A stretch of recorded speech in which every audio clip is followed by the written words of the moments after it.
بسم اللہ الرحمن الرحیم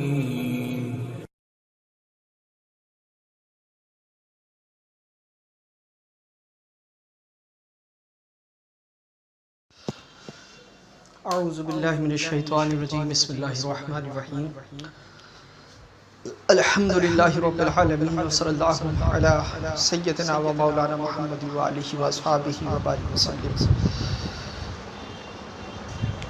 آپ کی خاطر بنائے دو جہاں، اپنی خاطر جو بنایا آپ ہیں۔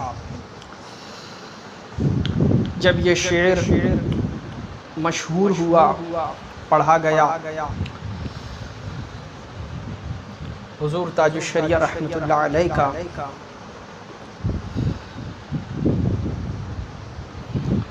تو ایک مفتی صاحب سے جب اس شعر کے بارے میں پوچھا گیا کہ یہ پڑھنا کیسا ہے، تو باقاعدہ انہوں نے کلپ بنائی، جس کلپ سے انہوں نے جو جواب دیا سائل کے پوچھنے کا، تو اس سے یہ معلوم ہوا کہ یہ شعر عوام الناس میں پڑھنا درست نہیں ہے، کیونکہ وہ اس کا غلط معنی، غلط نتیجہ نکال لیں گے، اور ان کے قول کے مطابق جو ہے اس میں تعویل وغیرہ، تشریح اور توضیح وغیرہ کا بھی انہوں نے ذکر فرمایا۔ وہ پوری کلپ ان کی موجود ہے، فقیر نے اس کو سنا۔ یوں تو اکابر علماء اہل سنت مرکز کے بھی علماؤں نے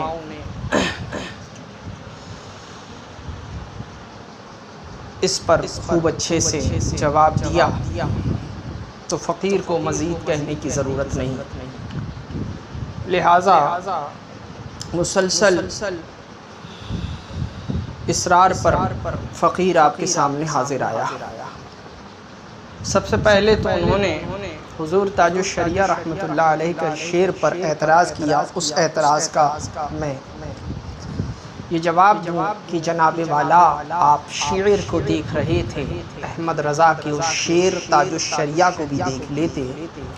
یہ لکھنے والی ذات کوئی معمولی ذات نہیں، بلکہ وہ ذات ہے کہ آپ کو صرف ٹی وی کے ذریعے لوگ جانتے ہیں، اور اس ذات کو لوگ عرب و عجم میں اس کے علم کی وجہ سے جانتے ہیں، اور آپ جو مشہور ہوئے، آپ کا علم جو مشہور ہوا، وہ ٹی وی کے ذریعے ہوا۔ بہرحال آپ کو یہ دیکھنا چاہیے تھا۔ تو آپ نے یہ کہا کہ یہ عوام الناس میں پڑھنے کا شعر کلام نہیں ہے، کیونکہ لوگ اس کے غلط معنی نکالیں گے، تو یہ بات آپ کو سمجھانی پڑی، آپ کو بتانی پڑی۔ تو معاذ اللہ، استغفر اللہ، علم کا سمندر، جانشین حضور مفتی اعظم ہند حضور تاج الشریعہ رحمۃ اللہ علیہ کو کیا یہ بات معلوم نہیں تھی کہ انہوں نے یہ شعر لکھ دیا؟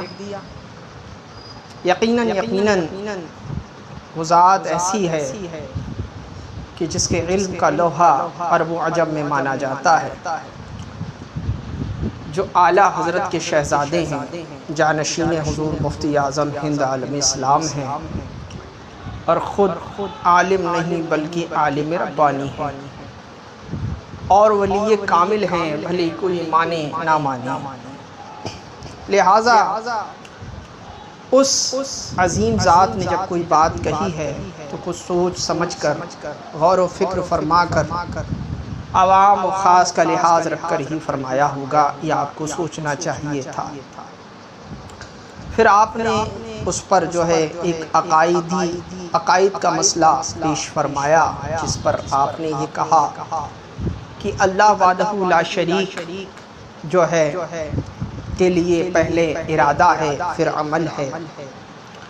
بعد میں آپ نے انسانوں کے متعلق بھی اس کے ساتھ ساتھ یہ بھی کہا، جیسا کہ آپ کی کلپ سے میں نے سنا، اس کے متعلق میں بتا رہا ہوں۔ تو پہلے آپ نے فرمایا کہ بندے کے لیے پہلے جو ہے وہ غرض ہے، پھر ارادہ ہے، پھر عمل، لیکن اللہ کے لیے پہلے ارادہ ہے اور پھر عمل، باقی اغراض وغیرہ اس کے بعد میں اس کے اندر آپ نے ذکر کیا۔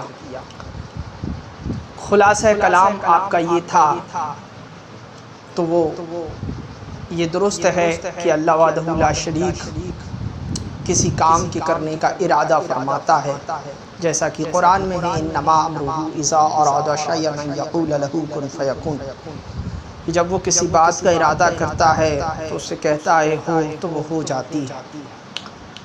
تو اللہ کے لیے بے شک ارادہ ہے، غرض سے وہ پاک ہے۔ تو آپ نے یہاں جو کہا اس سے آپ کی باتوں سے یہ معلوم ہوتا ہے کہ آپ کو یہ لگا کہ حضور تاج الشریعہ نے جو یہ شعر لکھا ہے اس سے اللہ رب العزت کی حضور کو اپنے خاطر بنانے سے مراد غرض آتی ہے، تو لہٰذا میں آپ ہی کے بعد سے آپ ہی کا جواب دینا چاہتا ہوں، جیسا کہ آپ نے کہا کہ اللہ کے لیے پہلے ارادہ ہے پھر بعد میں عمل۔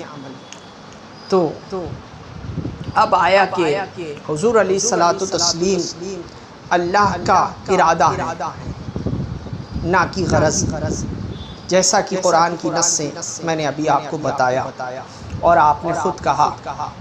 تو جو چیز ارادہ ہوتی ہے وہ چاہت ہوتی ہے، اور اللہ کی سب سے پہلی چاہت اور سب سے پہلی جو مخلوق میں خلق کیا ہے جس کو اللہ نے، وہ حضور علیہ الصلوۃ والتسلیم کی ذات ہے۔ تو جیسا کہ قرآن میں ہے اللہ جب کسی چیز کا ارادہ فرماتا ہے، ارادہ چاہت سے ہوتا ہے، نہ چاہت سے نہیں ہوتا۔ اگر اللہ نہیں چاہتا تو ارادہ نہیں ہوتا، اللہ نہیں چاہتا تو نہ ہوتا، اللہ نے چاہا تو ہوا، یہی ایمان و عقیدہ ہے۔ تو اللہ نے کیا چاہا کہ خلق کیا جائے، تو اللہ نے جیسا کہ اہل سنت کا عقیدہ ہے اور حدیث جابر سے رضی اللہ تعالیٰ عنہ کی حدیث سے یہ ظاہر ہے کہ اللہ نے اے جابر سب سے پہلے تیرے نبی کے نور کو پیدا فرمایا، جو حدیث مشہور ہے حدیث جابر کے نام سے۔ تو اس حدیث میں یہ ظاہر ہے کہ سب سے پہلے جو اللہ نے خلق کیا اپنے ارادے سے وہ آقا علیہ الصلوۃ والتسلیم کی ذات تھی۔ اب اس سے یہ ظاہر ہوا کہ اللہ رب العزت کا نے جو سب سے پہلے کسی چیز کو پیدا کیا تو وہ اپنے محبوب کو پیدا کیا، اور اللہ کی جو چاہت ہوئی، ارادہ ہوا، وہ حضور علیہ الصلوۃ والتسلیم ہوئی کی ذات ہوئی، اور حضور علیہ الصلوۃ والتسلیم ہی کی ذات کو اللہ نے سب سے پہلے خلق فرمایا۔ لہٰذا جو لوگ اس بات پر اعتراض کرتے ہیں اس کا بھی جواب خود دے سکتا ہے کہ لوگ کہتے ہیں کہ اللہ نے سب سے پہلے قلم کو پیدا کیا۔ بہرحال میرا آج کا ٹاپک یہ نہیں ہے، میرا ٹاپک ایک سنی صحیح عقیدہ عالم سے کے اعتراض کا جواب دینا ہے، کیونکہ ہم جو ہے انہیں گمراہ یا بد مذہب یا بد دین نہیں کہتے، بس حضور تاج الشریعہ کی شعر پر اعتراض کا جو ہے جواب دینا مقصود ہے۔ لہٰذا ان کا اور اہل سنت کا ہم سب کا عقیدہ ہے کہ اللہ نے سب سے پہلے حضور کو پیدا فرمایا، جیسا کہ احادیث پاک سے ثابت ہے۔ تو حضور اللہ کی جو ہے مخلوق میں سب سے پہلی خلق ہوئے، اور افضل الخلق ہوئے، اکمل الخلق ہوئے، اجمل الخلق ہوئے، احسن الخلق ہوئے، سید الخلق ہوئے۔ اس کے ساتھ ساتھ اللہ نے جب چاہا، آپ غور کریں اس بات پر، کیونکہ اللہ اگر نہیں چاہتا تو کچھ نہیں ہوتا، اللہ ہی کے چاہنے سے ہوا ہے۔ تو اللہ نے جو چاہا وہ چاہت کا نام محمد رسول اللہ صلی اللہ علیہ وآلہ وسلم ہے۔ تو لہٰذا آپ اول ہیں، اور چونکہ آپ کے مقابلے میں نہ کوئی محبوب تھا، نہ ہے اور نہ ہو سکتا ہے، نہ مقبول ہو سکتا ہے، اس لیے آخر بھی آپ ہیں کہ آپ سے، آپ کے برابر اور آپ کے بعد خدا، آپ کے برابر یا آپ سے پہلے یا آپ کے بعد خدا کا کوئی محبوب آپ کے مقابلے پر کسی بھی معاملات میں نہیں پہنچ سکتا۔ آپ ہر لحاظ سے بارگاہ خدا بند قدوس میں مقبول اور محبوب افضل ہیں، اکمل ہیں۔ تو اللہ کی چاہت حضور علیہ الصلوۃ والتسلیم ہے، نہ کہ غرض۔ تو یہاں جو حضور تاج الشریعہ نے شعر فرمایا کہ آپ کے خاطر بنائے دو جہاں، تو اب یہ بتائیے کہ اللہ کی غرض تو کجا؟ میں آپ سے سوال کرتا ہوں، کیا حضور علیہ الصلوۃ والتسلیم کے کائنات کو بنانا حضور علیہ السلام کی غرض ہے؟ نہیں، بلکہ اللہ نے اپنے محبوب، جس کو وہ چاہتا ہے محبوب فرماتا ہے، اس محبوب کی محبت میں کائنات کو بنایا۔ ارے جب مزاجی محبت رکھنے والا بادشاہ اپنی ممتاز کے لیے تاج محل بنا سکتا ہے، مزاجی محبت رکھنے والا جب ایسا کر سکتا ہے، تو وہ قدوس و سبحان و سبوح جو حق ہے، تو وہ حقیقی محبت کس درجے پر ہوگی؟ اور اس نے اپنی محبت کا اظہار فرمایا کہ اس کے خاطر، اس کی محبت میں کائنات کو خلق کیا۔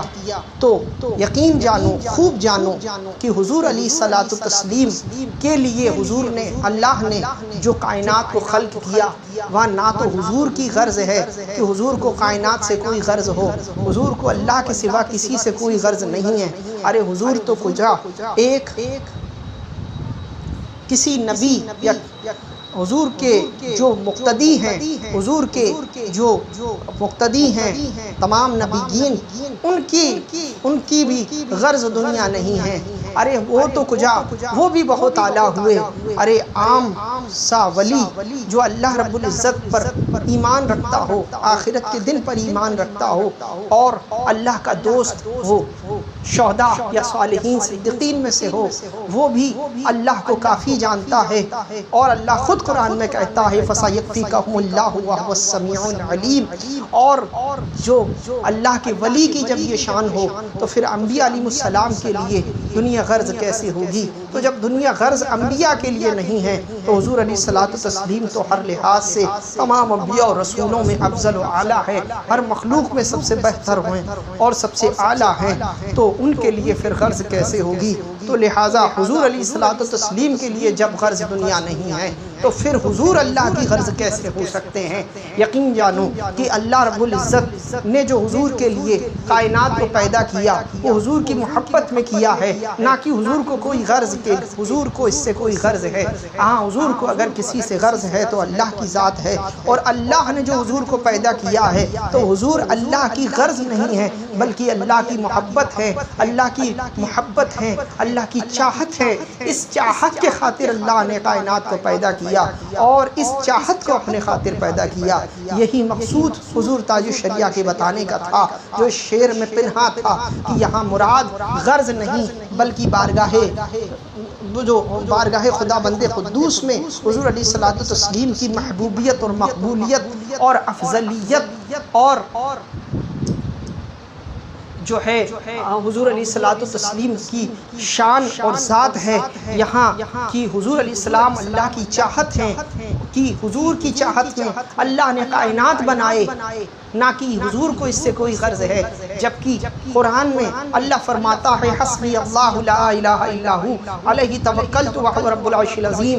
عام ولی بھی جب اس بات پر ایمان رکھتا ہے کہ اس کو کائنات کی کسی چیز کی غرض نہیں ہے، اس کے لیے اس کا رب کافی ہے، تو پھر انبیاء کی شان کیا ہوگی، پھر حضور علیہ الصلوۃ والتسلیم کی شان کیا ہوگی؟ تو جب عام ولی کو غرض نہیں ہے، تو تو حضور علیہ الصلوۃ والتسلیم کو کیا غرض ہوگی؟ تو یہاں حضور کے لیے پیدا کرنا غرض مراد نہیں، اور وہاں بھی حضور کو اپنے لیے پیدا کرنا غرض مراد نہیں۔ یہاں پیدا کیا تو حضور علیہ الصلوۃ والتسلیم کی چاہت میں پیدا کیا، تو اور وہاں جو حضور کو اپنے خاطر پیدا کرنا مراد ہے، وہاں حضور علیہ الصلوۃ والتسلیم اللہ کی چاہت ہے اور اللہ کی محبوب ہیں، یہ مراد ہے۔ تو یہاں محبوب ہونا اور وہاں جو ہے محبوب کی چاہت ہونا یہ مراد ہے۔ یہاں حضور اللہ کی چاہت ہے اور دنیا کو پیدا کرنا یہ اللہ وحدہ لا شریک کی اپنے محبوب سے چاہت ہے۔ تو یہ مراد حضور تاج الشریعہ کے شعر کی ہے۔ مسلسل اس کے جواب دیے گئے، لہٰذا فقیر نے یہ دیکھا کہ کوئی جواب سے ایسا ظاہر نہیں ہو رہا تھا جیسے اطمینان، جس سے اطمینان ملے اور شعر کا معنی حقیقی ظاہر ہو، منشا ظاہر ہو۔ تو یہ منشا ہے، یہاں مراد غرض نہیں ہے۔ ارے جب حضور کو غرض نہیں ہے اللہ کے سوا کسی کی، تو پھر اللہ وحدہ لا شریک کو غرض کس کی ہوگی؟ جبکہ اللہ وحدہ لا شریک تمام اغراض سے پاک ہے، قدوس و سبحان ہے۔ تو یاد رکھو کہ یہاں مراد اللہ وحدہ لا شریک کی جو ہے وہ غرض نہیں، یہاں مراد حضور کی مقبولیت اور محبوبیت ہے، اور حضور کے لیے جو پیدا کیا ہے وہاں حضور کو دنیا سے غرض نہیں بلکہ اپنے رب سے غرض ہے، بلکہ یہاں حضور کے لیے پیدا کرنا مراد اللہ کی حضور سے محبت ہے۔ اس محبت میں اللہ نے کائنات کو پیدا کیا، اور حضور اللہ کی محبت ہیں، اللہ کی چاہت ہیں، اس لیے اللہ نے اپنے لیے حضور علیہ الصلوۃ والتسلیم کو پیدا کیا۔ یہ مقبولیت اور محبوبیت کی بات ہے، عام بندے کے ذہن میں یہ بات نہیں آ سکتی۔ یہاں غرض کی بات نہیں ہے، اللہ بھی عیبوں سے پاک ہے اور اس کی عطا سے اس کا محبوب بھی عیبوں سے پاک ہے۔ اللہ کو بھی کسی سے کوئی غرض نہیں، اور حضور کو اللہ کے علاوہ کسی سے کوئی غرض نہیں۔ السلام علیکم۔ کوئی خاموش نہ رہے گا۔ ہے جہاں پیارے نبی کا آستان، لے چلوں میں مفتی اکمل کو وہاں، اور کہوں اے سرور کون و مکان، اس لیے میں ان کو لایا ہوں یہاں۔ شعر ہو مرشد کا اور ان کی زبان، حکم دے ان کو کہ یہ بولے یہاں۔ آپ کی خاطر بنائے دو جہاں، آپ کی خاطر بنائے دو جہاں، اپنی خاطر جو بنایا